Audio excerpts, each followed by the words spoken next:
రెండవ రోజు నిర్వహించిన ప్రజాపాలన కార్యక్రమంలో మొత్తం 8,12,862 దరఖాస్తులు అందాయని రాష్ట్ర ప్రభుత్వ ప్రధాన కార్యదర్శి శాంతికుమారి తెలిపారు. ఈ దరఖాస్తుల్లో పట్టణ ప్రాంతాల్లో జీహెచ్ఎంసీతో కలిపి 4,89,000 దరఖాస్తులు అందాయని తెలిపారు. గ్రామీణ ప్రాంతాల నుండి 3,28,862 దరఖాస్తులు అందాయన్నారు.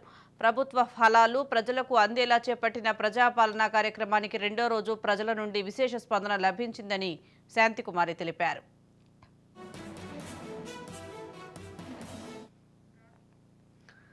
ప్రజాపాలన కార్యక్రమంలో రెండవ రోజు కార్యక్రమ నిర్వహణపై జిల్లా కలెక్టర్లతో టెలికాన్ఫరెన్స్ నిర్వహించారు. మొదటి రోజు ప్రజాపాలన ప్రజా సదస్సులో ఎదురైన సమస్యలను పునరావృతం కాకుండా చర్యలు తీసుకోవడం పట్ల అభినందనలు తెలిపారు. ఎట్టి పరిస్థితుల్లోనూ దరఖాస్తు ఫారాలు విక్రయించకుండా చూడాలని స్పష్టం చేశారు.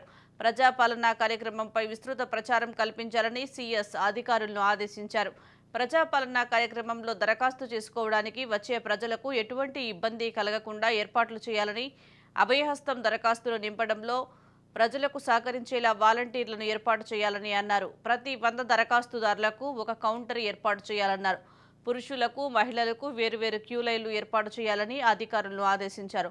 అదేవిధంగా షామియానా, బ్యారికేడింగ్, తాగునీరు, ఇతర సౌకర్యాలను ఏర్పాటు చేయాలన్నారు. ఈ కార్యక్రమానికి ముందుగా తయారు చేసిన గ్రామ సభల షెడ్యూల్ను ప్రెస్ మీడియాలో విస్తృతంగా ప్రచారం చేసేందుకు చర్యలు తీసుకోవాలని సీఎస్ సూచించారు.